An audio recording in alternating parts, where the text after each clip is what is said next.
Greetings and welcome to the Sorry You're Wrong podcast. Today, me and Kevin are going to cut loose on what anime we've been watching, why I should watch some of the anime that Kevin's been watching, deeper dives into some of the anime. But first I think we'll start a little bit with Kevin. It's been a while since we've recorded. What's been happening for you? What have It you has been been. playing or doing? I've been watching a lot of anime. I haven't been playing too many games lately. Life gets in the way sometimes, but we have a lot of anime on this list. I Yes. have been binge watching a lot lately. I have been playing one game though, and I'll go into a little bit more in depth on it later. But Project Wingman. It's a great game if you like flight simulators. It's kind of like Ace Combat. Mm-hmm. Really good game, really solid flight simulator. I was so excited about it. I actually bought a flight controller and the game for my father. Weirdly enough, on Steam, it gives you a full customization of your flight controls. So I can go from playing on a controller to playing on mouse and keyboard to playing with an actual flight stick setup. Mm-hmm. You can't do that on Xbox. You Weird. can only play it with the controller. I don't know why. It's kind of baffling to me. But that is what I've been playing for the good last month or so. So, Zenith, why don't you tell us what you've been up to? So I have been doing a lot of Diablo 4. Though here's the thing. So I've been playing a lot of Diablo 4, but I think my highest level character is like level 28 or something like that. So like That's surprising. yeah, not very high, but the reason is because I keep swapping what class I'm playing cuz like I just want to try them all. I like getting little tastes of everything. And so, a lot of times I'll play a character for a while and I'm just like, nah, not feeling it. And then I'll like throw it away after like 18 levels or whatever. Uh So, you're describing my Elden Ring experience. yeah. And so it's just like, going around kind of playing around, see what I like, what skills are cool, that kind of stuff. And so far, I'd say the ones that have been really doing it for me has got to be really like the Sorcerer. That's my highest level character. I've been playing a fair bit of the Necromancer. The Necromancer was like the best class in Diablo 3. Yeah, I'm a real big fan of the Necromancer. I think it's just a really solid one for when you're playing by yourself because, obviously, boom, you got a full team. I honestly think the Necromancer is kind of a dick move to play in groups. Because you got like 5 other people or like three other people with you, and you're all going to this area, and your Necromancer drops like 500 new freaking Yep. allies in the area. It's like, well, I guess I'll do nothing. Yeah, I was doing a like an event quest in this one spot, and I'm like sitting there doing it, and then all of a sudden this dude rolls up with like 20 skeletons, and I was like, "Oh my god, what is happening?" It's just like skeleton army just like marched in and started wiping everything Oh, out. And gosh. I was like, "What is happening?" The Necromancer class are like the most OP classes. You're right, especially if you're playing alone. Yeah. Oh, And gosh. and so it's been funny kind of going through like testing out the different classes, that kind of stuff. Yeah, so I've just been getting a lot of enjoyment out of that. I would say there's some like new stuff, but if you like Diablo, you're gonna like Diablo 4. That Yeah, kind of if thing. you like Diablo, you're gonna play Um, Diablo. if you're not like super sold on like playing it right now, you got that Activision Blizzard acquisition coming through probably within the next year. So probably going to be a Games Pass within the year after that. So That'll be interesting to see, especially because Diablo is not something that you can play on anything other than the BattleNet. mm-hmm. Unless, of course, you can play it on like your main consoles, but if you are a PC player, you can only launch any Diablo game through the BattleNet. And what's interesting is you have to have a BattleNet like sign in, that kind of thing, to play on consoles as well. Oh, absolutely. Well, I mean, that's pretty much every game now. You have to have an Ubisoft account, you have to have an EA account, you have to have a Blizzard Activision account or an Epic Games account. Right. Like they've all transitioned into their own individual launchers. And I guess that's a good thing because it technically means that Steam does not have a monopoly on the. I've actually heard there was some class action lawsuit there was going a on against lawsuit for it. Steam for them having a monopoly, which is they don't. They absolutely do not. Microsoft is standing just as heavily in the launcher category for PC as Steam these days. Just because Steam's been around longer is, I feel like, where that's at. They've been around longer. They've got that bigger platform, that bigger library, that store. But You know what's interesting is, so for me with my PC gaming, I would say Steam is where I buy games. Xbox is where I'll play Games Pass. And then the like weird second one that probably has my attention more in the Xbox, but just below Steam, is the Epic Game Store one, just because of I'm hopping on there, Every twice a month, to getting get the their free games. Yep. Exactly. No, absolutely. Like my my library on the Epic Games launcher is larger than my Steam one, just because of all the free games. Oh, nothing will ever be larger than my Steam library. Anything, nothing ever will ever be larger than my Steam library. But what I find particularly interesting is so when I bought an AMD graphics card, I got presents to go with it because it was on sale. And they gave me 2 games with the purchase of my 6650. And it was the Callisto Protocol. Hey, I said it right this time. Yep. Call back to an earlier episode where I butchered the name of that game. And Dead Island 2. And I guess I have actually played about halfway through Dead Island 2. It's good. It's fun. It's a lot more linear than the original Dead Island. Oh, that's sad. Like it's still a pretty big world and there's lots to do, but it's really like, ooh, go over there, now go over here, now go over there, now go over here. And it's fun. But it wasn't fun enough for me to get glued to it and play it all the way through. Right. I'm stuck. There was one big downside to it. Characters. The character development and character customizations become such a weird thing to where you have either a male, female preset for each class with preset stats, or you make a character and then choose what you want them to be. That's pretty much become the customization norm. With that one, it's just individual characters have individual stat sets, and I hated it.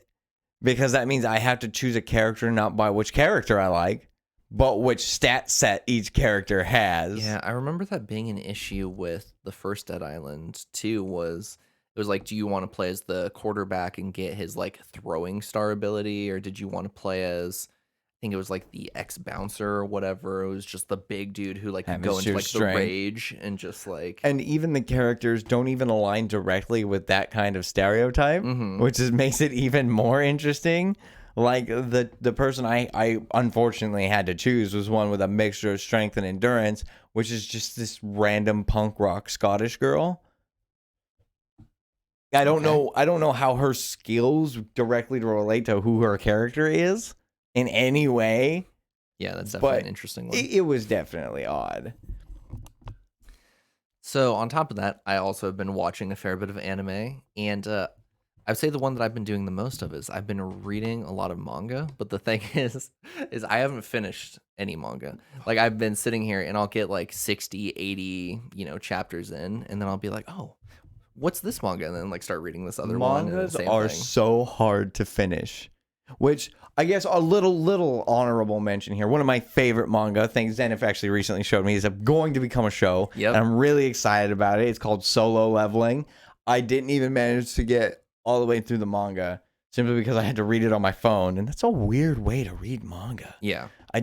I have the Z Fold 4, so I have the openable phone, and it does make it better by a lot. Having the book in your hand feels better, even though you're still swiping. Yeah. But it's still, it adds to the readability, but it's still not the same. Something about flipping a page and actually seeing the artwork on the page is different. Yeah. But yeah, so that's kind of what I've been up to, that kind of thing. So we're going to hop over to main topic now. So Kevin, we both have been watching a lot of anime. And when you told me this, I dropped the original like theme for this episode, and I was like, we're talking about anime. We're talking about because anime. It's very rare that you are also watching anime, and so we have something like that's a back and forth instead of just me like telling you like why you should watch this. We also watch very different animes. Yeah, so a lot of the times when I watch anime, it's, around my daughter, that kind of stuff. So I try and keep it a little bit more in the, realms of appropriate, not bloody, not gory. Yeah. Which, ends up meaning a lot of the anime that I watch, when she's around are more of the like slice of life, family love and sports, stuff. that kind of stuff. which is great because a lot of those are good, and I never really get to dabble too much in those ones because I guess they just don't grab my. There is one on this list that I'm surprised that I watched, and I actually liked it a lot. I'm looking forward to the second season. So we're gonna start off with Kevin. You've been watching Full Metal Alchemist Brotherhood, and I believe you said you finished it. Yes, And this is like 50 something episodes. Yeah, I actually forgot. Yeah, it is around 50 something episodes. It's something like that because if I remember right, Full Metal Alchemist, just FMA, is like 80 to 100. So my memory was so jumbled going into this anime. I was very surprised. So I walked in, I'm like, okay, I remember what happens. I remember this. Eventually, this kid's going to show up, the one that had Edward's arm and leg and all this, and he's Wrath and all this nonsense. And it's like, dude, I'm remembering the wrong version of the show. FMA Brotherhood is almost entirely different than the original Full Metal Alchemist.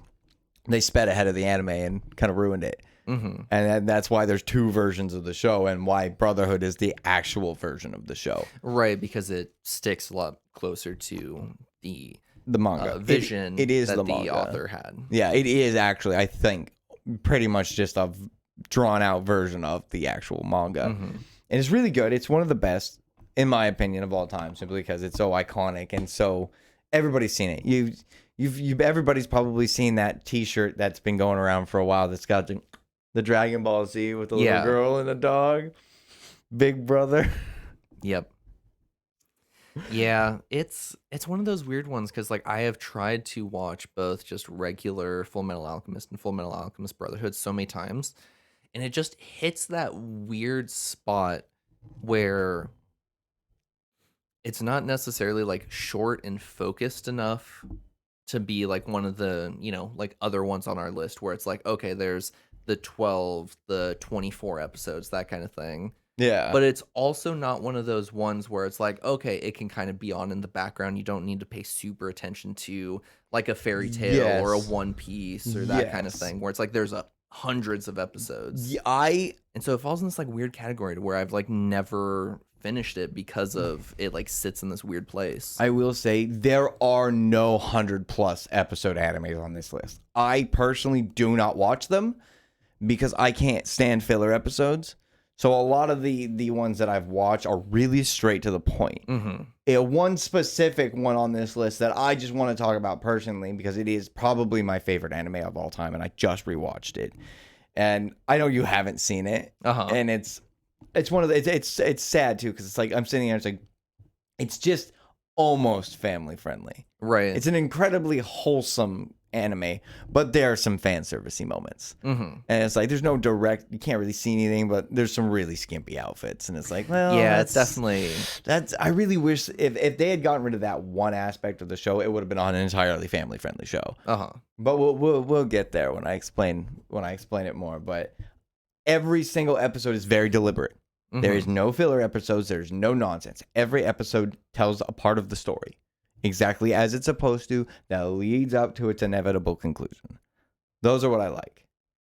Like, I've seen most of Bleach. Right. And as far as I think, Bleach is still going, isn't it?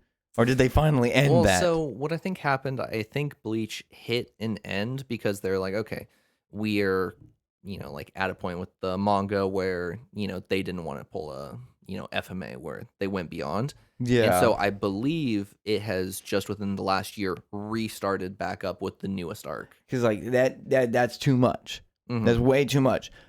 Bleach was a 3-season anime. Season 1, Ichigo meets Rukia. She gives him all of her soul power. Second season, she gets taken back to the Soul Society. Ichigo has to go get her. During all of that, Aizen slips out to Hueco Mundo. Chapter 3, Season 3, Hueco Mundo. That's the end of the entire Bleach story. Yeah. In my mind, at least. They could have wrapped it up right after that, and it would have been perfect, and most of it was filler. Then everybody got superpowers, then nobody was special anymore. And it became... Then they lost focus. They lose focus on which characters you inevitably focus on. And when you have an anime that's 50 to 100 episodes, you have a lot of very closely tied characters that they can add a lot of development to. So, do you have any other closing thoughts on Full Metal Alchemist Brotherhood? That's the version of FMA you should Yeah, watch. that is. You should watch Brotherhood, and unfortunately, I was mistaken. I'm not actually. I might actually still be wrong about this, but Conqueror of Shambhala, the movie, has nothing to do with Brotherhood. It has to do with FMA, Okay. and that bothered me because me and my wife were watching it. I'm like, oh yeah, it's all building up to Conqueror of Shambhala, which I remember that movie, but it was like it didn't. Mm-hmm. It didn't. It didn't lead up to it. I was like, oh, crap. So it made no sense. So at the end, when we're like, well, I guess we can watch Conqueror of Shambhala, but it's not going to make any sense compared to Right. what you just watched. Yeah, I don't know. It's one of those ones. I know it's a classic. It's on everybody's like list for like best anime, that kind of stuff. And it's just one of those that like I love the concept. I like the idea, but it just sits in that weird spot of too many episodes, but you have to pay like A just lot of enough attention. attention Yeah. to where it's like, you can't like bounce around. And so, kind of, and this, I promise this will transition to our next anime. But kind of one of my things with like we talked about with Fairy Tail is it's one of these that it's got a million episodes, and so it's just like, it starts off and it's like, oh, okay, it makes sense because the first arc is following this character, and then the next arc is following this other character, and then eventually you run out of like the main characters, and so it's like, okay, what are we doing? And it just keeps going and keeps going, And it just finds new characters to latch onto. But which by the like time it gets to those new characters, you have no emotional investment in them. yeah, and it's one of those weird ones too because it was like I liked all the stuff that was happening, but it was one of the weird ones where the reason I didn't like it was because it constantly rinsed and repeated the classic like, shonen anime trope of if I just believe hard enough, I can win. So it's like, it always starts with like the first bit, we get introduced to the new problem. The new problem defeats main characters. New characters have to overcome and they just get stronger somehow during there's no training, there's no anything. It's just they have to get angrier, they have to believe more or something like that, Oh, absolutely. which is, the direct counter to the next anime we're going to be talking about, which is One Punch, where it's just the main character just starts It's as just God. He's nothing, just God. yeah, Like, nothing ever is a problem, which was something that I was like, okay, how are they going to handle this? this was something that for the longest time, I believe there was an earlier episode of ours where I even listed my initial pre-watch complaints of One Punch Man. Mhm. How is that interesting? Yeah, How is one OP dude who can beat literally anything and everything in the world any interesting at all? mm-hmm. And the answer to that was surprised the crap out of me. He's a good character. Yeah, He's a good character, and he surrounds himself with even better characters. and so this is an interesting one for me and Kevin because Kevin has only watched the anime Yes, I have Okay. only watched the anime. and I have only read the manga. I haven't finished the manga, but I believe I'm well past where the anime made it because the anime had 13 episodes, or was it a full 25? It was a full 25, Okay. if I remember correctly. Yeah, so I believe I'm still well past because I think I made it to like the 90th chapter or something like that. Yeah. So like I think I should be a fair bit ahead. So I should Yeah. at least know, like what you're going to talk about. Yeah, so I guess that leads into a couple of interesting questions. Like, there's a couple characters where I could definitely see them being completely different in the manga. Uh-huh. And freaking Genos, the cyborg Yeah. dude, is he just as freaking like? How do I phrase that? How is he? So He's really stereotypical freaking hero kid.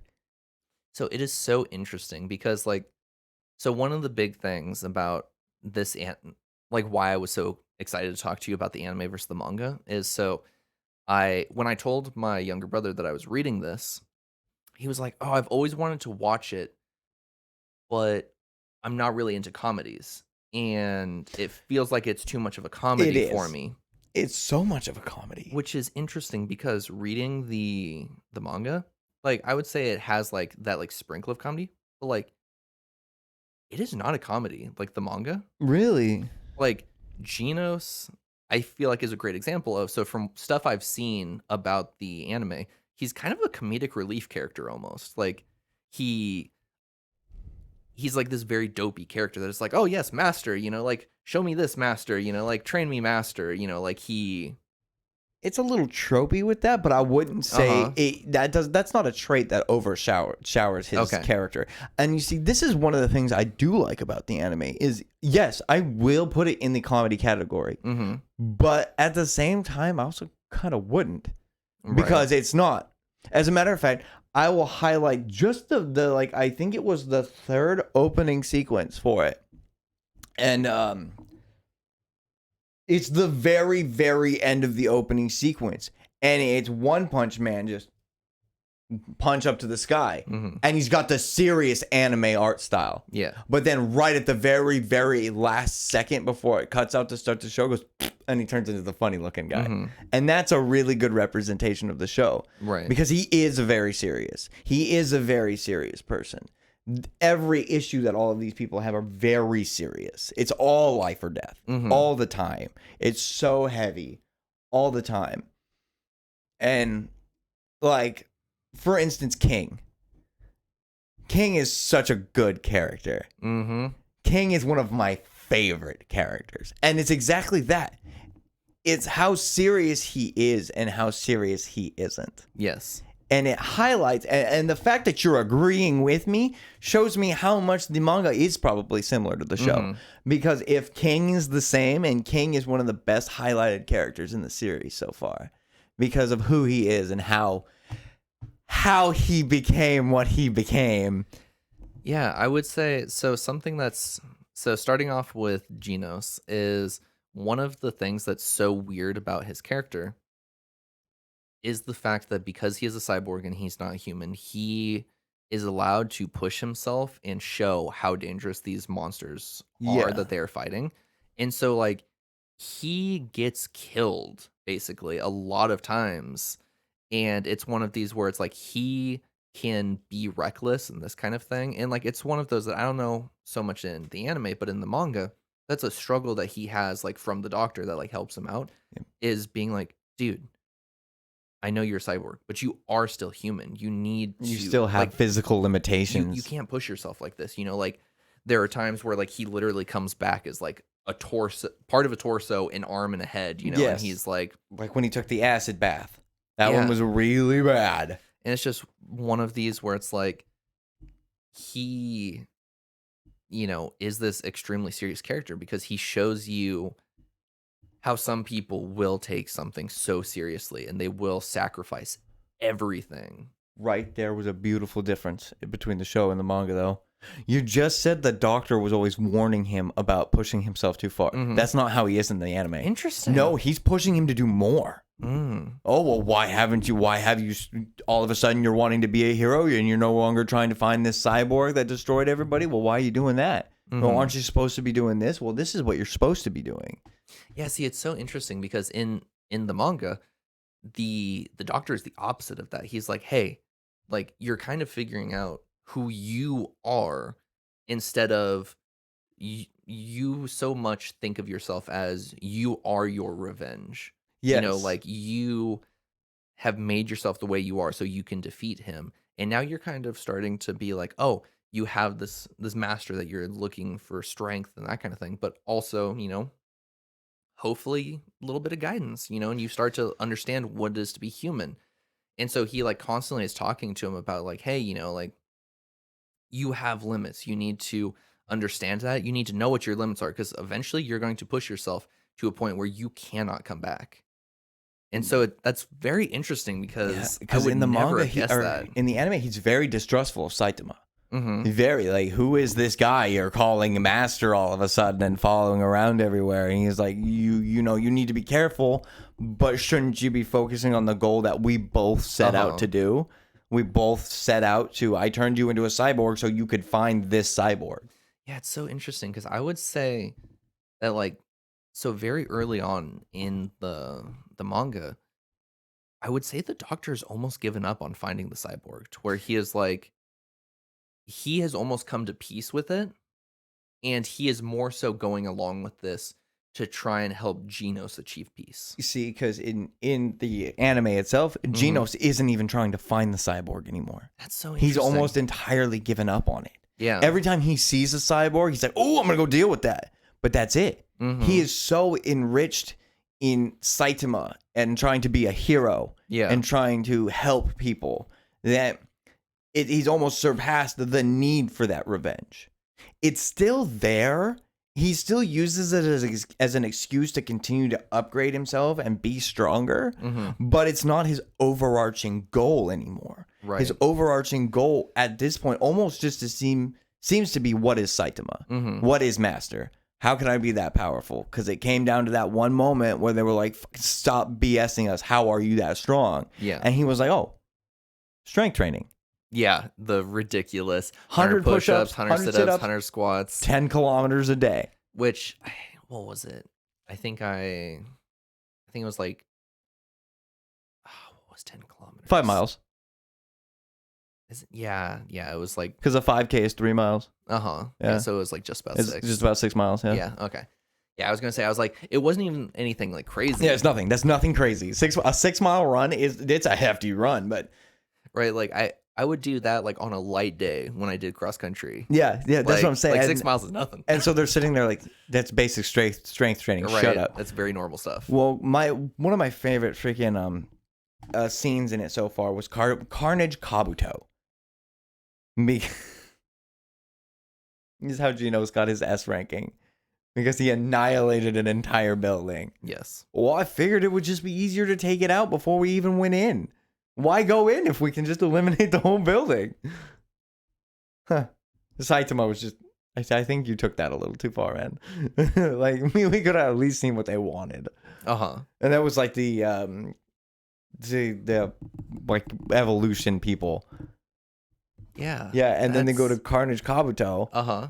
and big fucking monster ready to kill and devour anything, and freaking Saitama shows up and he goes to sucker punch Saitama and freezes. Mm-hmm. Immediately jumps way back across the entire room and is like, nope, nope, nope, nope. What are you? Yep. Nope, nope, nope, nope, nope, nope. I'm not coming close to you. What are you? And it was just the weirdest thing because he was like portrayed to be the strongest freaking enemy they developed so Right. far. He has this like sixth sense that like he even senses something weird about him. And he sees Saitama and he's like, nope, no, you are the devil. I'm certain you are not supposed to be here. And that's when he gives them the strength training thing. Is I do 100 sit-ups, 100 push-ups, 100 squats, and 10 miles or 10 kilometers a day. And they're like, you're stupid. Yep. That's stupid. Because I don't think he even knows. I think in his mind that is what he did. Right. There's a part of me that like he has to actually be a superhero or something. No, because he like is God. because there's no way that like I get the joke is that like, oh, just like with hard work and determination. And I truly think that Saitama believes that, but like he's got to have a superpower or something, I just don't think he knows about it. Mhm. That's what I honestly think he truly in his heart believes the strength training and the will to keep going is what got him there. Right. And so I think that this is honestly the thing we'll probably focus on, not so much like story and spoilers and that kind of stuff, but I feel like so far, just from talking to you, the biggest differences I've noticed is characters. Oh, absolutely. And how they're developing. Because like, for instance, I guess unfortunately, sorry, I guess there will be some spoileries. Yeah. Yeah, because we will be talking about certain episodes farther through the seasons. Like I Yeah. will be talking about the alien invasion Mm-hmm. and that last final fight.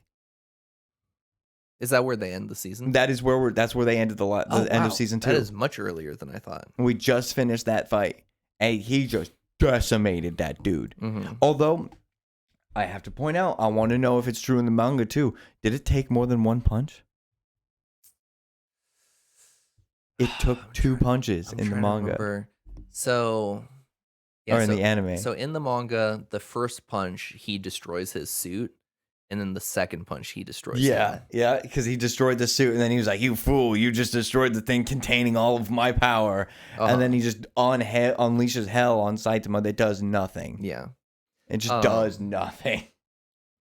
But so I think one of the most interesting things, and like this is kind of weird to me because of like where they end. Maybe this isn't so much of like a difference from the anime, or rather they just haven't gotten to it.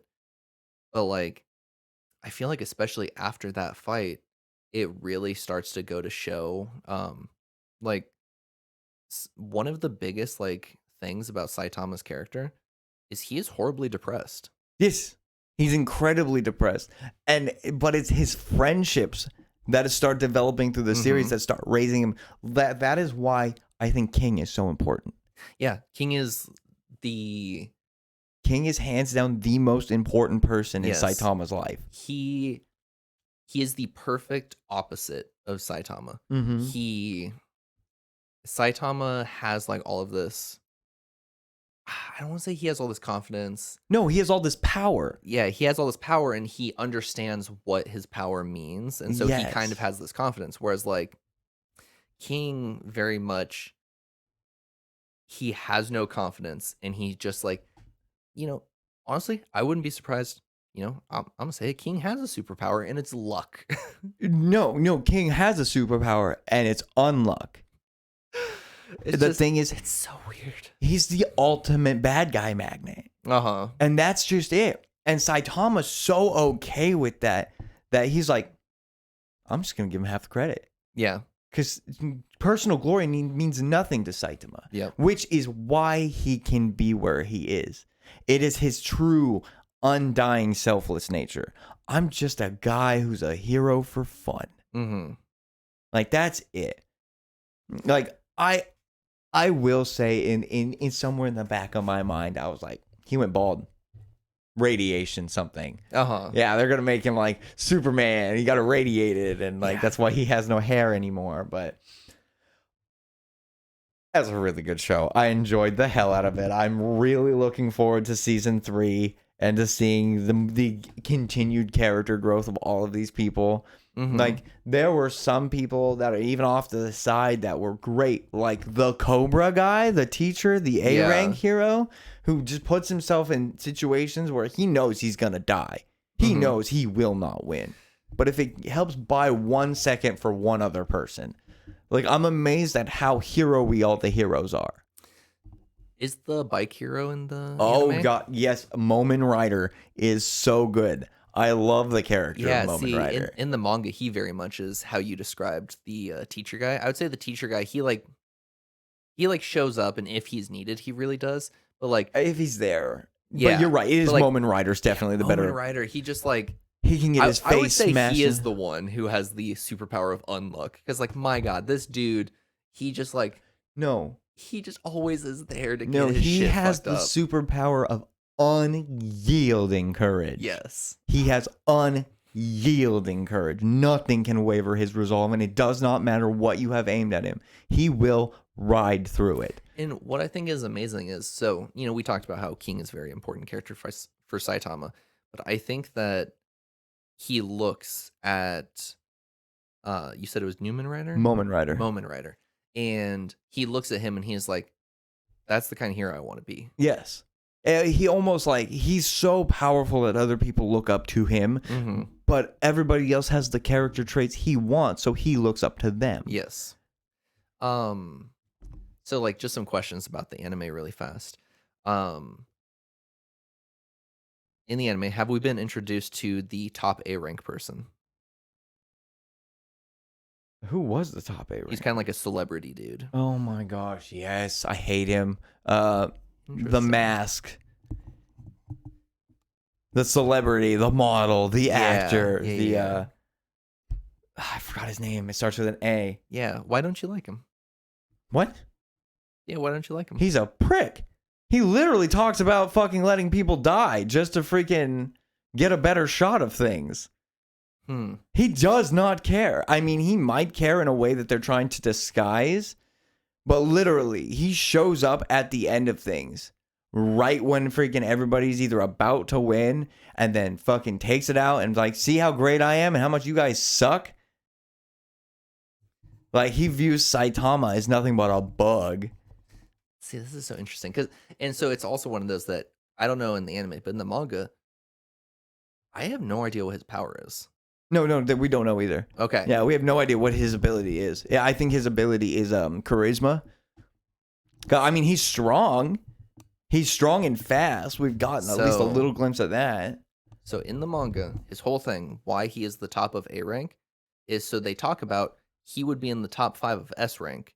But he won't graduate because he wants to refuses to move jam up. everybody up. He refuses to move Yep. up because if he doesn't move up, nobody else can either. And he likes locking people in their positions. Well, so in the anime or in the manga, how he kind of talks about it is because he sees so many of the S ranks as like really weak, like they shouldn't be S ranks. And so he doesn't want any more like to work their way up there because so his basic thinking is he's like, oh, when we have these terrible things that happen and they need to call the S rank or the A rank or that kind of thing, he's like the fact that they're letting these people willy-nilly go to these different places means innocent people get hurt because we're calling S ranks, but they shouldn't actually be S ranks in his mind. You see, like he does have that thing, but it's funny how like it seems like his care for even civilians and other heroes is just not there in the anime. Like he's like, okay, we need to save the people, sure, whatever. They're the afterthought. They're the reason I gotta kill this thing really quickly. But every other person is just in the way. So because of, I guess, where the anime ended, you haven't been introduced to the Hero Hunter yet, have you? Yeah. He's a part of the whole thing. He's been there since the like a third, fourth episode. He's got an unfortunate story. Okay, so tell me about the Hero Hunter. I want to see if this is the same So the person. Hero Hunter, fist of flowing water, whatever, smashing rock. Uh-huh. So he was what is his name? The silver something. He's an S rank, freaking old ass S rank guy, who's the martial artist. Mm-hmm. He has a freaking apprentice that went rogue, and he's the Hero Hunter. Yes. And he calls himself the greatest monster. Mm-hmm. He just got taken in the end of season 2. He just got taken to the monster organization, the Monster Association, because he lost the fight against his old master. But no, yeah, he's fucking guys up left and right. He shows up to the freaking hero examination and takes everybody out, and then pieces out. So it's so weird to me, like how they have stuff structured in the anime, because he's not even introduced till after the alien arc. Really? Yeah. No, he's a part of all of this. But here's the thing: he's run into Saitama twice. Mm-hmm. He has no idea who Saitama is. Yeah, because he's not ranked. No, well, I mean, he's ranked, but he's ranked all the way at the bottom. So in his C rank. in his mind, he's nothing. But no, he doesn't even know who he is. Like literally, because he's not an A. Like the books are like, okay, here's the A and S ranks. Yeah, so he's like, going why after bother all with of these guys. Yeah. Like he found King and was like, "Yeah, I get to go after King." But he bumped into Saitama. Well, Saitama was in his street clothes, and it pissed off Saitama. So he fucking kicked him. Yeah, and he kicked him through 3 buildings. Because Saitama also has no idea who he is. Yeah. This guy just bumped into him twice. The first time he kicked him, or the second time he kicked him through 3 buildings. The first time he just knocked him in the back of the head and knocked him unconscious for like 6 hours. Yeah, it's so weird seeing the structure of this because, so in the manga, he is introduced in this like next arc that is like, I would call it the martial arts arc. Or basically, Yeah, we had the whole martial arts arc. Dude, why did they? This is so weird. So like, so that's after the alien arc in the manga. We're talking when Saitama joins the freaking the tournament just to see what martial arts is like. Yeah. No, that happened halfway at the beginning of season 2. That's so like that all goes down. That the whole martial arts the arc ties into the Hero Hunter because he's a part of the martial arts world. Yeah, and see, this is why I'm so confused because so basically, structure wise, it's like in the manga, it's okay. So he goes, joins the heroes. There's the alien arc, and then there's the martial arts arc that then leads into the League of Monsters arc. Yes, but they're all seamless. They're all tied in together. They're all happening almost simultaneously. Interesting. Okay. Yeah, but they're all layered out. That is so weird. Yeah, because they're one after the other in the manga. No, they're layered together in the anime. They're all kind of sprinkled out together. Like the Hero Hunter is introduced incredibly early on. And that whole thing. And this does not surprise me. Yeah, why? That's really interesting. Well, actually, this doesn't actually surprise me at all because I think most anime for mangas would be like this, Mhm. simply because of pacing issues. Yeah. You need to up your pace for a show. You need to give seeds of what's going to happen next. And so to do that, they blend the arcs in and start seaming them out as they go. So they're overlapped. So you're not having dull moments. So this martial arts tournament is happening. But at the same time, you know that the Monster Association is cooking up this. Right. And so this is going to happen probably after this. So you at least start to see things coming. Yeah, that's so interesting. I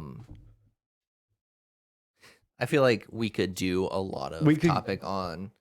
So yeah, we could do a lot on this. yeah, so one of my things for One Punch Man that I was like, dude, we could do a full topic on this just because of like, I think it'd be really interesting to talk about the expectations versus reality of the fact that the main character, he's not Superman. He's incredibly depressed. You know, he's closer to like a Batman in that regards of he's just like mentally this almost self-traumatized, you know, because of like his own strength is causing his depression because he no longer his lack of strength caused his depression right up until his overabundance of strength caused his depression. And so it's like he goes from being incredibly like he no longer knows what defeat feels like, so he no longer understands what victory feels like either. Yeah.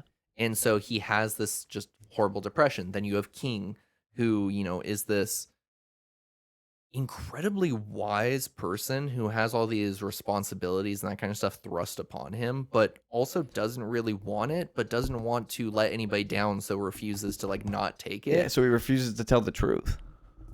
There's so much different you could do about like this character seems funny, but this is why it's really sad. I feel like this is definitely something we could probably do as a reoccurring segment. It's just a manga versus the anime. Yeah, that could be a really fun one. I would like that. I very much like that. Yeah. Because we're gonna do. You know, the second Solo Leveling comes out, I'm gonna be doing the same thing. That sounds good. I was gonna start reading it, but I'll avoid that now, and I'll be the one to watch it. Oh, I guess that's true. I mean, I can't sit here and tell you.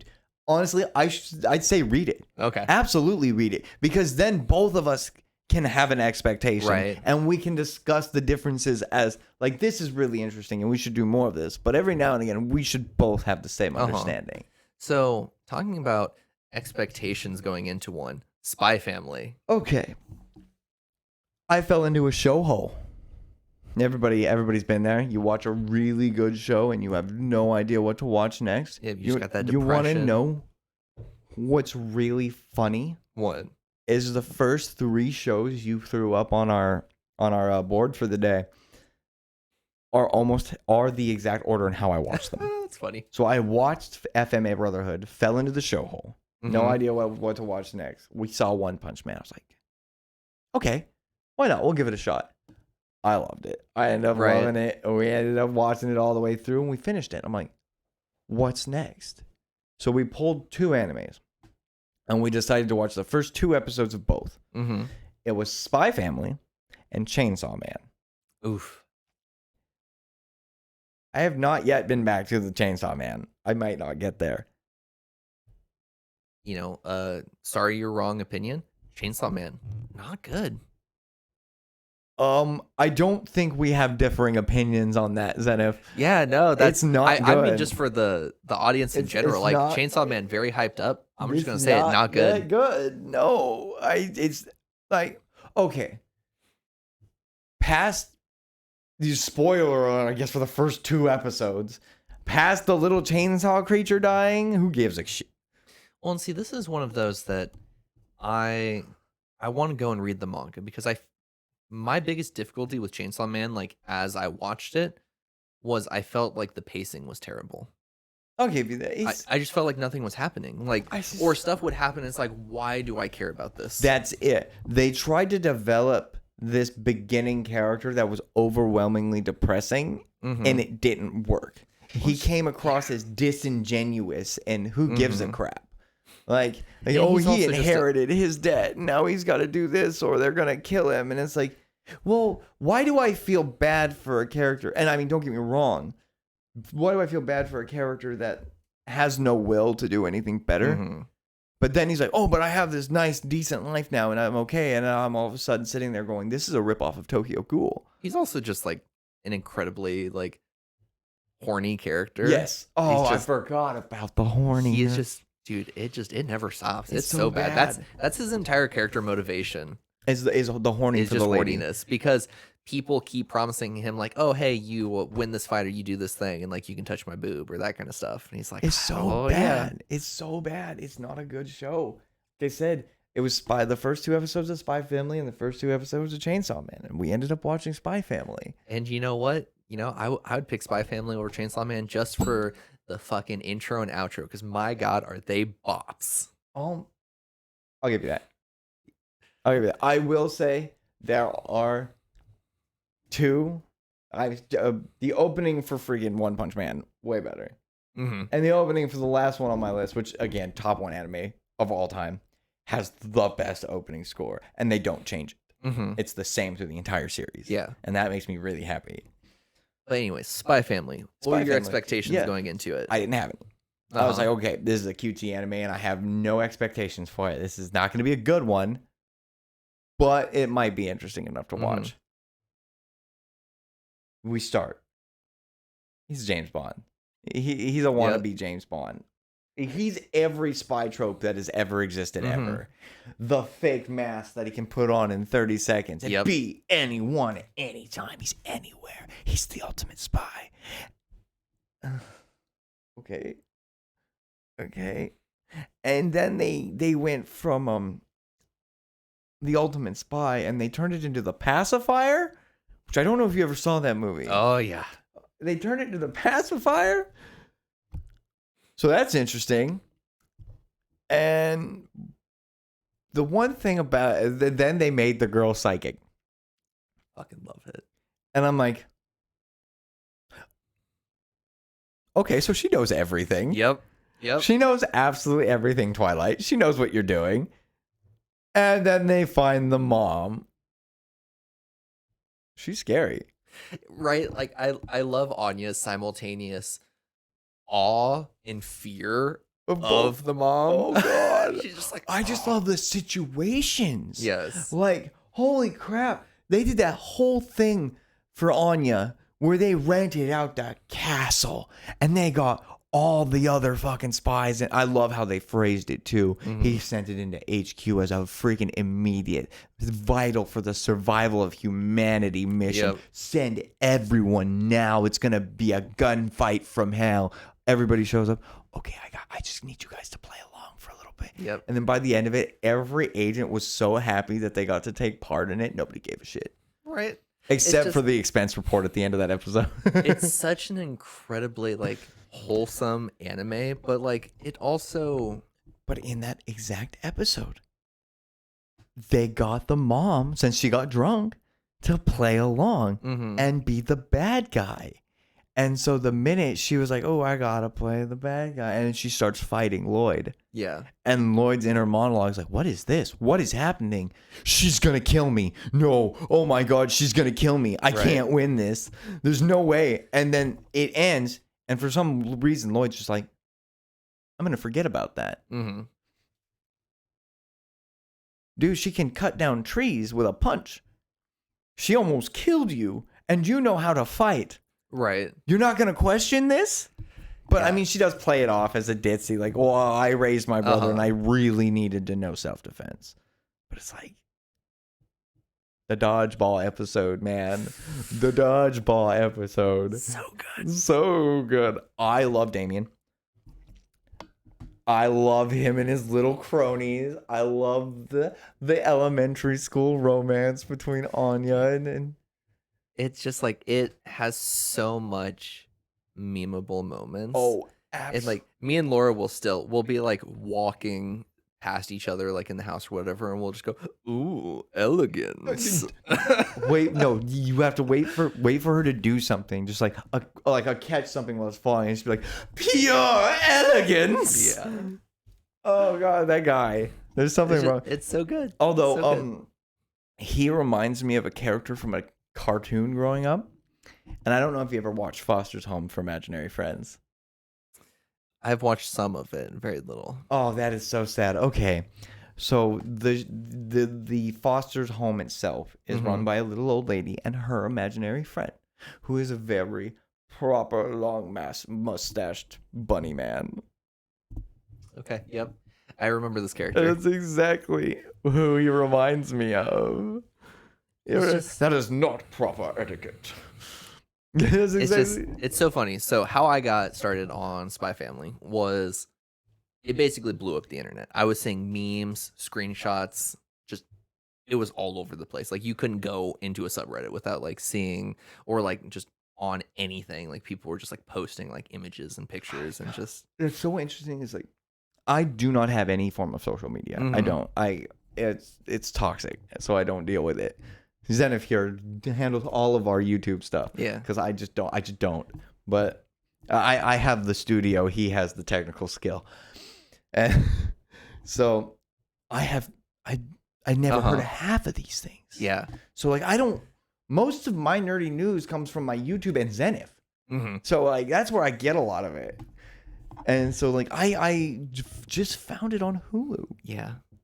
And so for me, it's the way they animate like Anya specifically. Like she goes from like regular to like her serious faces and like that's 90% of the time what is so funny is she'll like hear somebody's thoughts and then just like they'll be in the front in the foreground and then in the background you see her like face transform and she's like, oh god. My wife has taken like when she'll make sandwiches and everything for lunch at work, she'll draw Anya's little faces on them. Like the little half smile she does when she's nervous. Just smile. I think one of my favorites is the like mischievous one she does where she's just like Is her eyes are half open. She's got that like half open smile that's obviously like, not real. And it drives Damien insane. Yeah. God, I love it. It's such a good show. It's so cute. Yeah. It's such a cute show. Like, it manages to pull off so well just so many different aspects of it's Anya wanting to make her parents proud because she wants to have a family. And it's Lloyd slowly, like, at first it's like, oh, well, I need to be a good family man. That way the mission is strengthened. That way we have these bonds. And it's him slowly realizing that he likes having a family and he likes having people he can depend on. Yes. And he likes who he chose.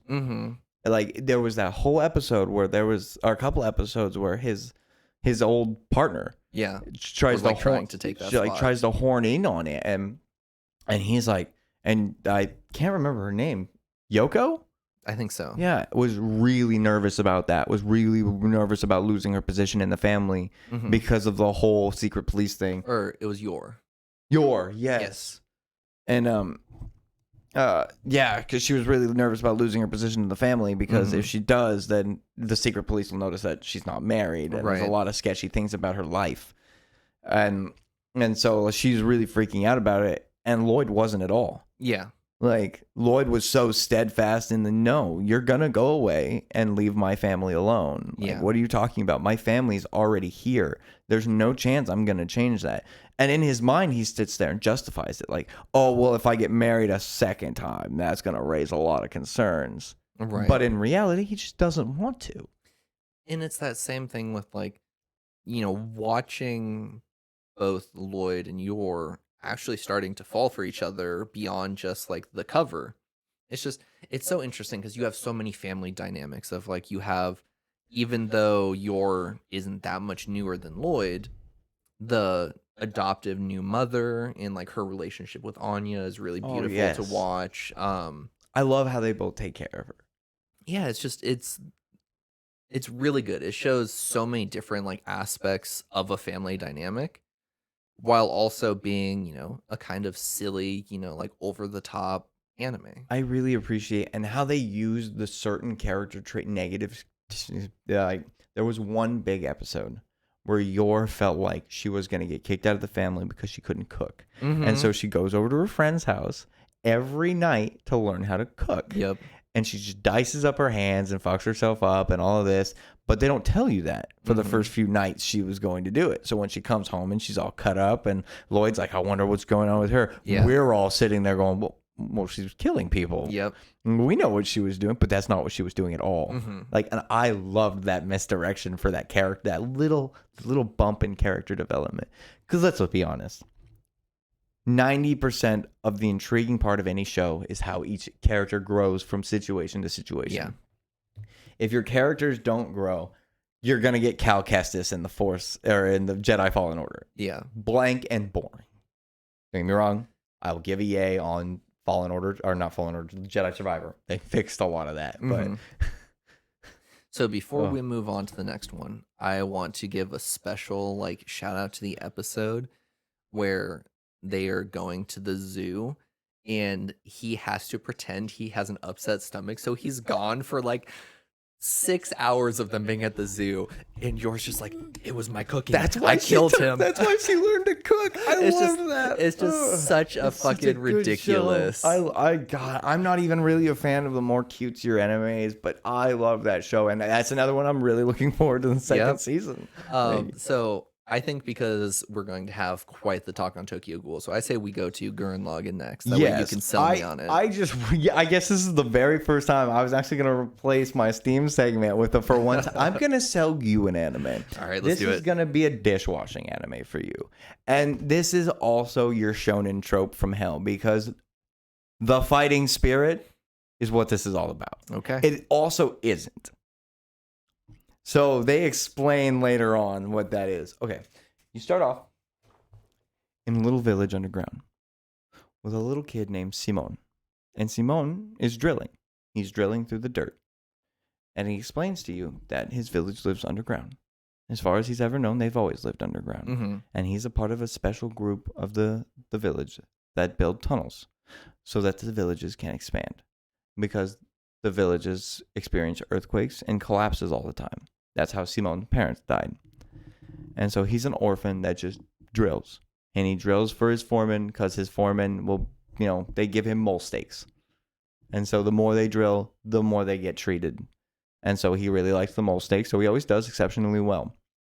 Well, his best friend is the village troublemaker. Yeah. And his name is Kamina. And I will be spoiling this quite heavily. Just a little bit. Mm-hmm. But this show came out in 2007. It is a very old anime. Mm-hmm. And it's... Well, one day while Simon is digging, he finds a relic underground. And it's just a little drill icon on a necklace. And cool, I'm going to keep this. And so Kamina tries to convince Simon that they need to go to the surface. That being underground is no place for humans. We need to get to the surface. And Simon just follows what Kamina wants because that's his brother. They're not really brothers, but that's just, they don't have anybody but each other. So they stick with it. Anyway, they attempt and fail. They get caught. And they don't blame Simon. They blame Kamina. So they lock Kamina up. And in that, the next day, while Kamina's locked up, Simon's drilling, and he finds a robot. It's just a little head. And it's like, cool. And he finds that there's a little port for the little drill screw he found. So he turns it on, and it's a mech suit. Mm-hmm. It's a tiny little mech suit. It's got a big head, stubby little arms and legs. And right at that moment, a giant one falls through the ceiling of their cave. And they call them gunmen. Gunmen are why humans live underground. There are a race of people called the Beastmen on the surface. Mm-hmm. And they hunt down and eradicate humans and their gunmen. And so Simon and Kamina then decide that this is their time to leave. And they're going to bail. And they meet a girl who just so happens to be fighting that big thing named Yoko. And with her, they get out of the village. They find the world on top and they realize that it is just a desolate wasteland. And so they group up with a group of survivors that also had to leave their village. That's when they learn all of the earthquakes that kill all of their family members with gunmen jumping around. And so now they're pissed. Uh-huh. And Simon's got this tiny little gunman. And he's sitting there with Kamina. And Kamina decides when 3 more gunmen show up, that one. I really like how that one looks. I'm going to take it. And so he does. He finds a way to get up to it. They open it up. And he beats the living crap out of what's inside of it, throws it out, and steals it. Took a little All bit, right. but he manages to pretty much get it hot wired and working. And so as far as they know, for the longest time, these gunmen are powered by their fighting spirit. Their determination to keep going. And Kamina as a character is one ball of determination to keep going. That's all he is. He's always, it doesn't matter. We will fight through it. We won't run. We will always succeed as long as we continue to try. Yeah. And so it builds up this beautiful relationship between Kamina and all these people. And all of these people begin to see him like, no, this is the guy. Like, we will follow you into hell itself. And that's when they learn about the Spiral King, the ruler of Earth. And he is the one creating the Beastmen and keeping humans subjugated. Well, they decide, well, we're gonna kill him. So they get to the very first general. And they take that wonderful character in Kamina and then kill him. Right then and there. No bonus, no extra time. He's dead. The main character is killed at the end of the first season. And this show's only 54 episodes long. And every episode is very deliberate. It is a very beginning to end. Like, literally, these guys go from a village underground to literally fighting demons in space. Only because... So it's funny. They're not demons. They're not real beings. Yeah. So they call themselves the Anti-Spirals because what they thought they were fighting with human, like the fighting spirit, was crap. There was no such thing as the fighting spirit. What there was basically the energy of spirals, basically evolution. As things evolve, they become more, I guess, connected with the universe and the powers of the universe, and they call that the spiral power. And there's another race of beings that decided that the spiral power only has one set path. And it's an eternal, gradual freaking increase of power until all things get consumed by that power and become a black hole and the universe ends. And they decided that they didn't want that to happen.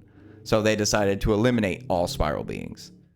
Or at least keep them as minimal as possible. Yeah. So they took all the spiral beings that were advanced enough. They went to war with them, beat the crap out of them. And that's who the Spiral King was. He was a spiral warrior that got his ass kicked and got pushed back to the earth and pretty much said, look, human population rises over 1 million. We'll kill everything. Yeah. We're going to drop the moon on the planet if you do. And so, well, they defeat the Spiral King. 7 years passes. They've built a new civilization. And, well, they passed 1 million. Yeah. And so to save everybody, they go to space. And eventually they actually bring back the Spiral King from death too. They plug him into a machine. It's really interesting. And they go off to fight the Anti-Spirals. The reason I like this show so much is because it takes a Mass Effect. It does a Mass Effect. It draws you into all these characters. It teaches you who all of them are individually. And if you thought Kamina was the only one who died, that you're fucking lying. I think only freaking 3 of them end up surviving. 3 or 4 of the entire fucking huge group of people end up actually surviving the whole thing.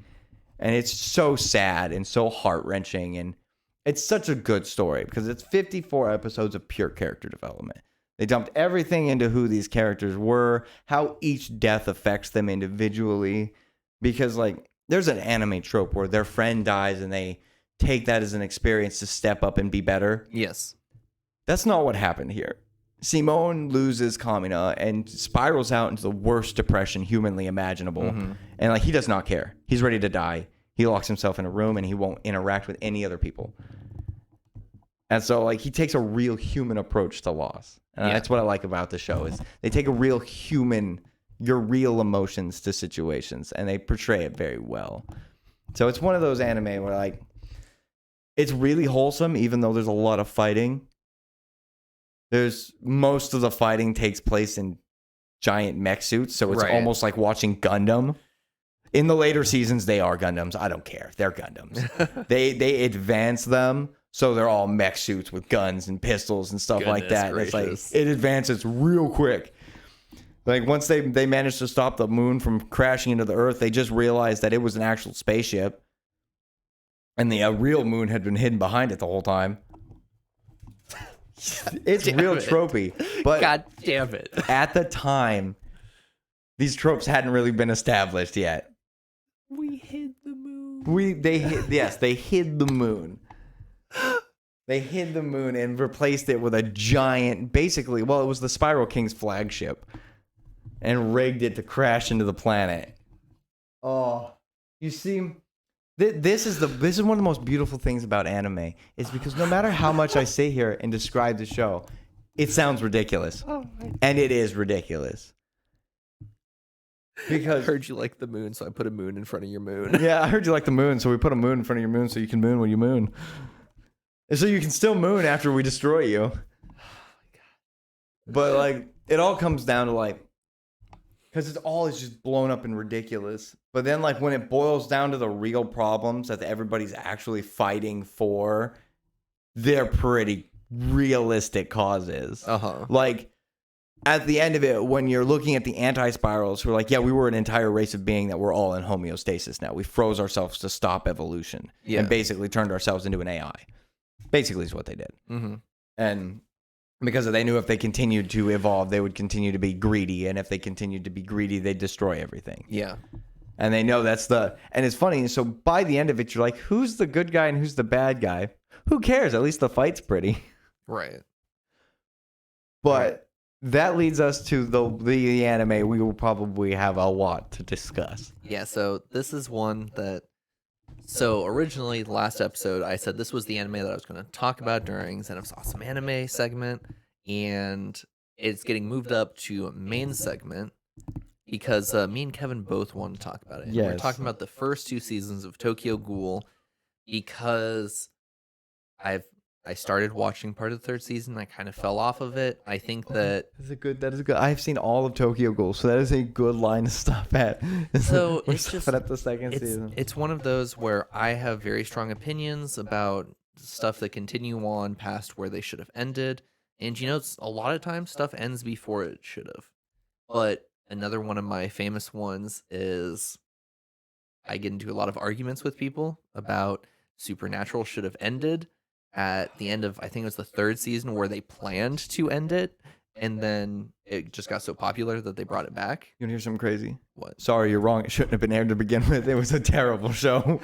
It started off It good was so when it bad. was grounded. When it Like- was grounded and they were just like hunting regular monsters, it was good. Like, oh my gosh, I could never get into it. You see, I guess that's the thing. When it comes to like my supernatural stuff and all of that, I prefer that in the version of an anime or a cartoon Uh-huh. than a live action because it's silly. Well, like the problem is they started going into these directions where it's like, we're going to fight against all of this stuff, but they're all going to be in human form. Yeah, it doesn't. Okay, And so like at first they attempted to use like CGI and costumes and that kind of stuff for like the monsters. Then it's like, okay, we're going to do angels and demons. And it's like, okay, that makes sense for Yes. human forms. And then they're like, oh, this dragon, but it's in the shape of a human. well, one of the things I always really got me about it was it's basically Constantine Mm-hmm. if you split it into 2 people and it wasn't really done well. Yeah. Like, that was it. Like, I was a fan of the movie Constantine with Keanu Reeves. Yeah. There was even a PS2 video game about that movie, and I particularly liked that too. I mean, Constantine's just an amazing character. Yeah. Like, he's always been a great... He in himself is this excellent gateway within DC Comics to he has interactions with, Batman and Superman. yeah, But then he also is this gateway to, the demon Etrigan. so much more. To Yeah, Lucifer himself, like... and that's kind of like my problem with that. And I guess redirecting more back to our main topic Yes. here for Tokyo Ghoul. Back to Tokyo Like, Ghoul. Tokyo Ghoul seemed like something. It was one of those shows that was even kind of hard for me to grasp at the beginning. Mm-hmm. Like, you start to watch and you're like, oh, cool. And then by the end of it, I always crack my finger like this. Yeah. Like, now I always do that. It's how Yeah. I crack my fingers now because of freaking Kaneki. It's one of those excellent ones of you watch the first season and you're like, this is all right. It's not good. I don't know why. It's not great, but I don't know mean, why it's everybody's as watchable. into it as they are. And the first season is great because of what it does for the second season. Yes, What it it sets it all up. allows to happen in the second season. Because you got to get past Kaneki being a human. And I feel like that's Right. one of the hardest parts to get through is getting through Kaneki's human phase. And so, we'll do this how we typically do. We're going to, start with a recap, give our kind of thoughts as we're going, that kind of thing along the story. Yeah. You will have to be guiding us on this one because I don't exactly remember what Yes. point season 2 ends.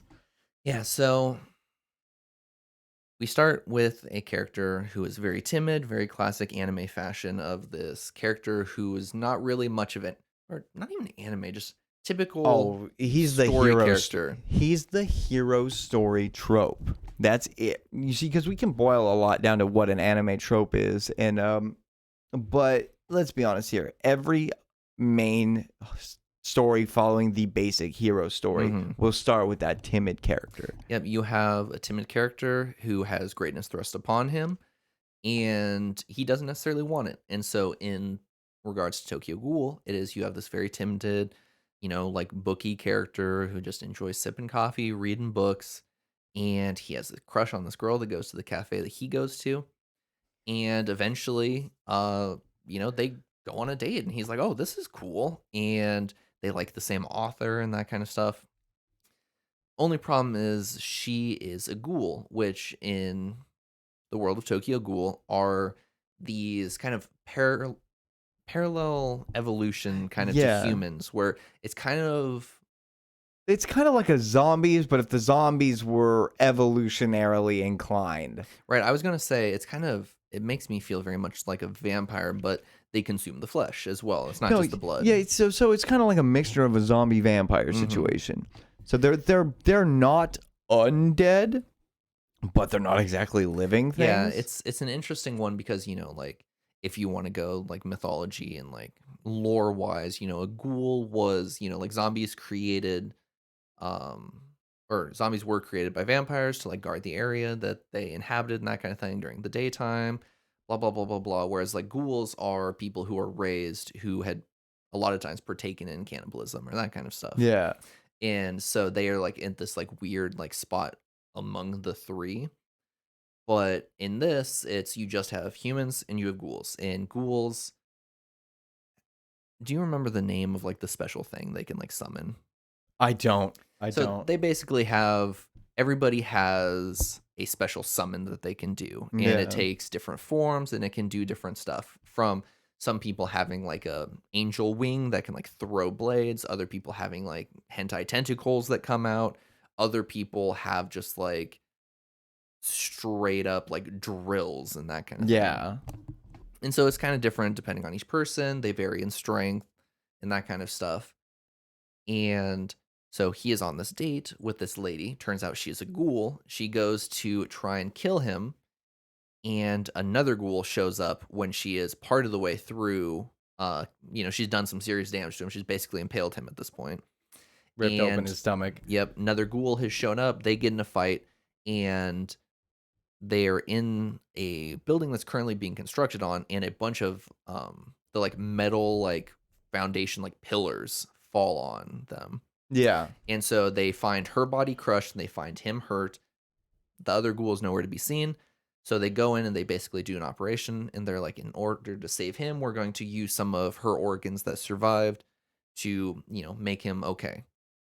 And in doing so, they make him a ghoul because he now has like ghoul organs, and then it slowly kind of starts to take over his mentality and that kind of stuff because of, just his body assimilating to the ghoul anatomy and that kind of stuff. And so he starts to have struggles with this in the aspect of he no longer can eat human food. It makes him horribly sick. He can't hold it down. And he starts to like, have these thoughts about consuming people and that kind of stuff. Eventually he stumbles upon a ghoul who is eating somebody because he like all of a sudden he's like, oh, I finally smell something that's good. And so he like takes off running towards it, and he finds a ghoul who is eating somebody. And honestly, ghoul pretty cool. He's like, oh, hey, you want some? And then another ghoul shows up, kills that ghoul, and he's like, yo, don't be stepping on my territory. Like, I'm gonna fuck your shit up. Jeez. And we very quickly find out that Ghouls, very much like all predators, are very territorial. They have their hunting and feeding grounds and that kind of stuff. And so we kind of start to get into this politics of we start to see both sides of the ghouls and the ghoul hunters. And the ghoul hunters are this special division who basically, try and hunt any ghouls that get too big. Granted, if they see any ghoul, they'll probably kill the ghoul. But their main focus is like, the higher rank or the serial killer ghouls or that kind of stuff. And so we start to kind of get this idea that there is a hierarchy of ghouls. You have certain skill levels, you have certain affiliations, groups, that kind of stuff. And Kaneki is taken and kind of rescued from the ghoul who was upset that he was on the territory by this other lady. And she takes him to this cafe, which also just happens to be the cafe that he had already been visiting and that kind of stuff. Right? Yeah. Okay. He'd already been there. Already be going to this ghoul cafe. Yeah. And they're like, oh, hey, yeah, we're a cafe run by ghouls. We're all ghouls. And the basic idea of this cafe is that way we can observe humans and we never fully lose our humanity because we spend so much time alongside them. And also, coffee is one of the few things that ghouls can have, and it helps satiate their hunger. Mm-hmm. It helps suppress it. And so through this first season, we're kind of seeing the politics back and forth of, the group that's hunting ghouls, and we see the ghouls just trying to survive. And we see that there's this, what would you call them? An extremist group of ghouls who are kind of rising up, causing problems. Wanting to take over, wanting to change the status quo. Yeah, and so it's kind of causing the ghoul hunters to kind of get a bit more organized and look at like straight up just like sweeps of neighborhoods and like eliminating giant groups. And throughout the first season, we have a good bit of wars that happen, kind of taking on areas. And one of the during the kind of like war/raid that happens in the first season, Kaneki gets captured and he gets tortured by the ghoul that was, originally with him when he was turned into a ghoul. This is the second ghoul that showed up that was fighting the girl that tried to kill him. And that is a ghoul by the name of Jack the Ripper. Oh, God. This entire sequence, I remember very vividly. Yeah. The entire torture sequence. And he goes through and he just basically tries to break Kaneki's mind. And they do this very interesting job of Kaneki, because of him having this other girl, this ghoul inside of him. He like will see her sometimes and she'll talk to him and like try and convince him to basically give in to being a ghoul and give in to, his hate, his anger, the dark side, Yeah, the dark side. Eventually he does. He just kind of like snaps and he becomes this almost other person, and you're like, oh, Kaneki's gone. And it's like, no, actually, what happens is he gets so fed up of seeing the ghoul hunters killing people, like ghouls that he knows are good, innocent ghouls, because all of the ghouls at the cafe that he goes to, they're all good people. They're all satisfied from human flesh that is provided by, they go to known suicide spots and they will pick up the bodies of people who have passed. Yeah. And so they don't even hunt people. Well, I mean, there was another group entirely later on that has just a deal with the local morgue. Yep. Yeah. And so, they very much, they're gentle. They're as, clean about their existence as they can be. And so he gets fed up of seeing basically his friends and family that have taken him in getting hunted by these ghoul hunters. And we think that he snaps and then he's basically like, oh no, he's gone, he's bad now. And it's like, no, he does something that's extremely rare, I feel like, in storytelling, is that he decides that the way to protect the people he loves is he needs to basically become stronger and become a bad guy. Well, I mean, barely. He is so overwhelmed and traumatized by everything that happens. His brain clicks and compartmentalizes everything. Yep. There's the ghoul half and the human half. The Kaneki that was a human gets so unbelievably buried after that torture session. Yep. Because there's nothing, because he knows that if he stayed a human, mentally he would not have come back. Yep. If he snapped and went full ghoul, on the other hand, which I do believe, like, I'm gonna need you to tell me how season 2 began, because Mhm. I have a vivid memory of what that was, and I don't know if that was the beginning of season 2 or season 3. So tell And me what the beginning of season 2 is in your head. he's not with the ghouls anymore. With what ghouls? Any of them. Okay, no, that's season 3. Okay. So season 2, he basically, or at the end of season 1, there's a point where his group has come to rescue him, and he turns his back on them during the raid, and he goes with the extremists. Mm-hmm.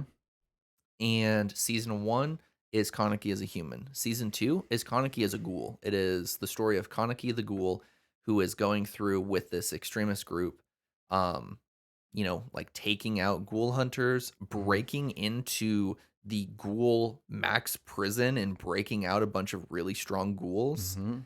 And season 2 is this really interesting one where Kaneki is not really the main character anymore. It kind of falls over to the cafe and the ghouls there. Mm-hmm. And Kaneki is kind of a background character that we use to kind of see what's going on with the extremists. But even then, he's not the main focus over there. So you haven't gone past season 2, right? Mm-mm. Oh gosh, yeah, that changes. Yeah, and so basically season 2 builds up to, so they successfully or unsuccessfully, depending on how you look at it, in the first season, have the raid on the one place and they push the ghouls out of the area that they were in. Season 2, they basically lock eyes on the cafe where, his friends and, family kind of were. And they're like, okay, we've got a lot of rumors of ghouls being here and that kind of thing. And so season 2 kind of comes to a climax when there's a giant raid on the district that the cafe is in, which eventually leads to the main guy who runs the cafe being killed. You have two of the main people who were servers there also get killed. Kaneki's And best friend. Kaneki's best friend dies because he has known that Kaneki has been a ghoul this whole time.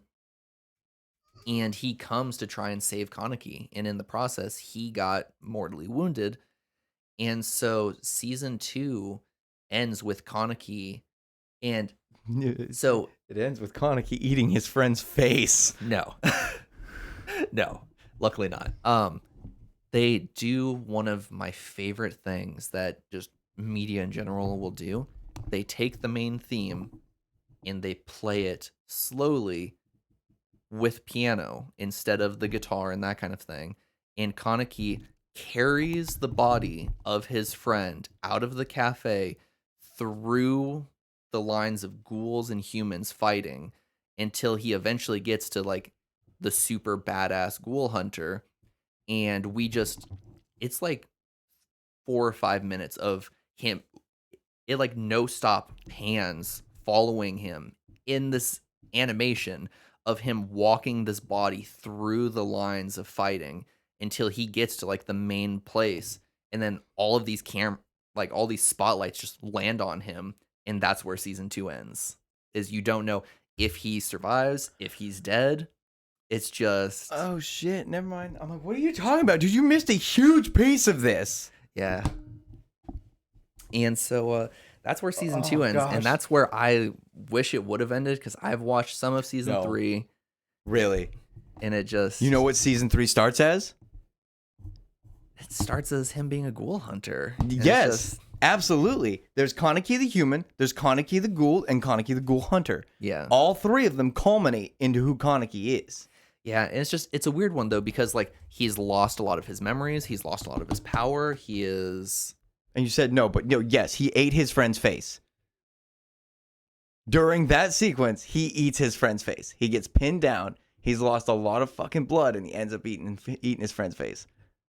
I don't think that happens in the second Because season. no, that happened before he was the ghoul hunter. Because that was the sequence leading up to the end of the second season. He eats that kid's face. Oh, that kid also doesn't die.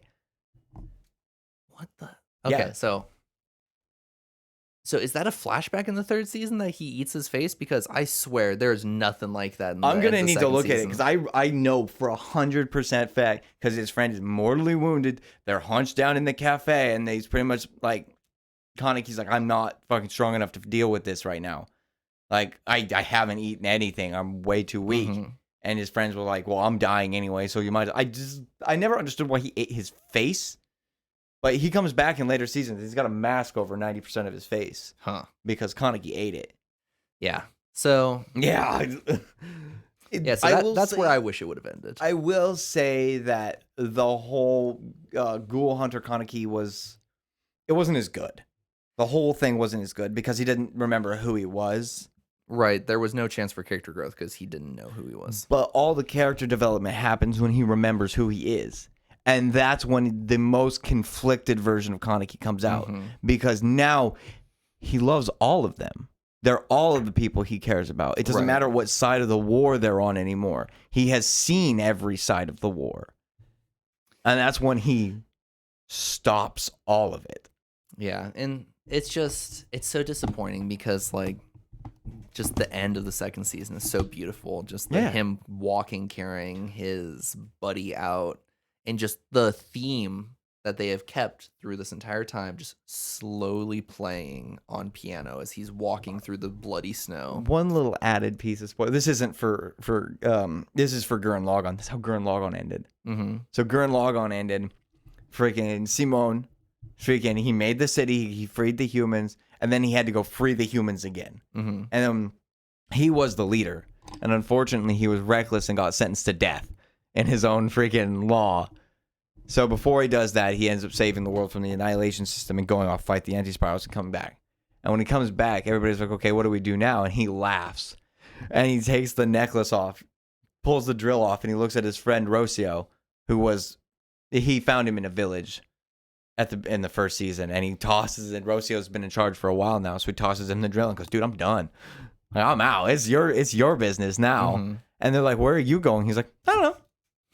And he grabs the little mole rat that's been with him since the very beginning and walks off into the sunset. Like, I personally think I know where he went. Because they were like, you're Simon, the savior of humanity. And he was like, no, I'm Simon the digger. Now, if you excuse me, I need to go back to digging. And I personally believe he just went home. Mm-hmm. He went back to his underground village and started drilling. But it's just, and that's it.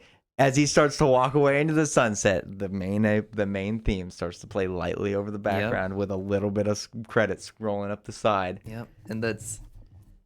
Oh, Keith was like, I hated that ending. Why did it end like that? I was like, I think that was perfect.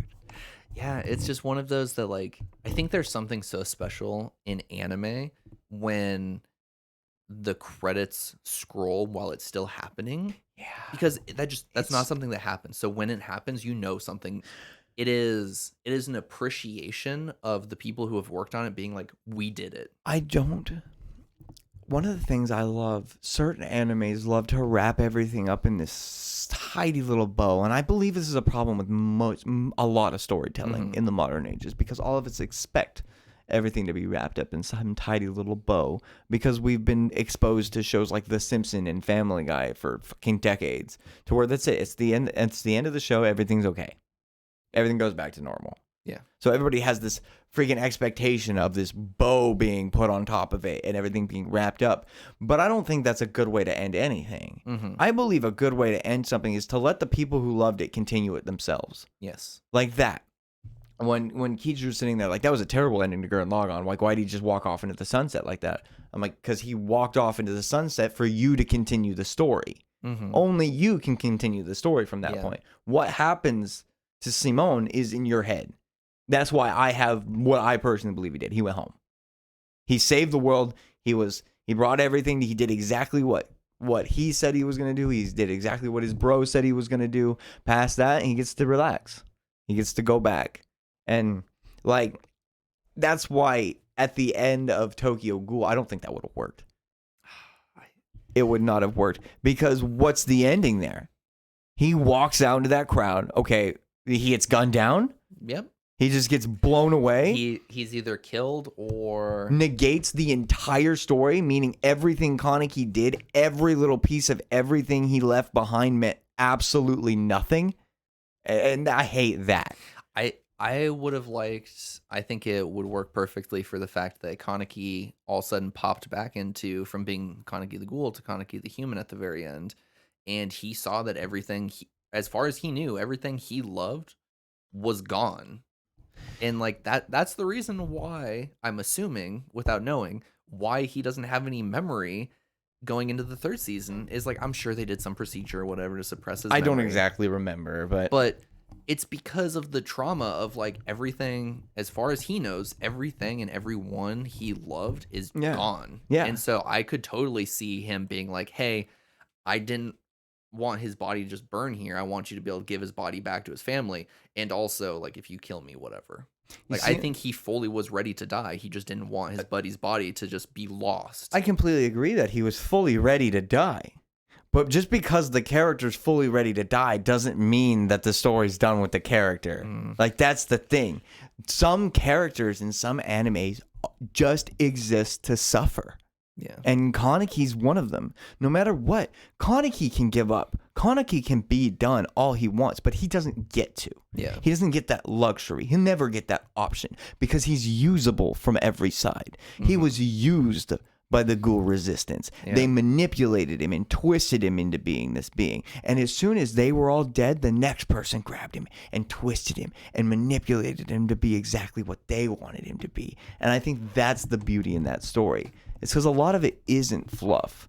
Like, there's not a lot of BS into it. Like, Well, like- see, this is another thing that like stopped me from watching the third season is I absolutely hate in anime or video games or that kind of stuff where when you continue a story with a character, you have to come up with a reason why they're suddenly weaker.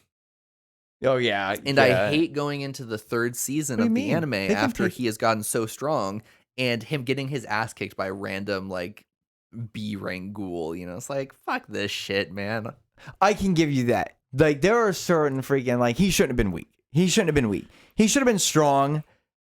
And I don't think they should have completely wiped out who he was. Well, I was like so hyped. I was like, dude, not only does he have his ghoul thing, but he's got one of the ghoul hunter weapons. I was like, I'm so excited to see how he uses both at the same time. And he just fucking doesn't know how to use either. Here's the thing. She's like, God damn it. The thing was they like wiped out his memory, and then he's like, here's how I would have liked it to go. I would have really liked it if they thought he had no memories left. And Right, he and he was just used it playing them. and like he was like, well, I'm already fucking. They weren't gonna kill me. I'm already stuck. Yeah. Might as well use it to my own advantage. And he slowly gets attached to the people around him. Yeah. like that would have been nice. But they were like, oh well, now he's square one. That didn't make any sense. No, but it was just the character development side of it, which I liked because it gives. He now knows everything. He knows every side of every war. Yeah. And in the end, he was like, what the fuck? Like, how do I even? Yeah. But So, Kevin, we don't have anything listed for your segment. you're right. Would you like to talk about anything? I was talking a little bit about Project Wingman, but I'm not gonna lie. We have talked a lot about One Punch Man and Tokyo Ghoul. Uh-huh. Like I feel like that was a big topic for us. Yes. We have run some time on just those two. Yes. So I will go ahead and say I said my piece at the beginning for right. that one. So I will end off with what we're going to talk about next time on, the awesome anime segment. And this is Tokyo Revengers. And this is one that Kevin hasn't seen. I think I've never even seen. I think that this one will fit perfectly as like a Kevin anime. And what's interesting is, so towards the end of us talking about Tokyo Ghoul, you said something that applies directly to the main character in Tokyo Revengers. And that's no matter how done they are, no matter how much they want to give up, the story is not done with them. The story is not done with you. That is the plot of Tokyo Revengers, basically.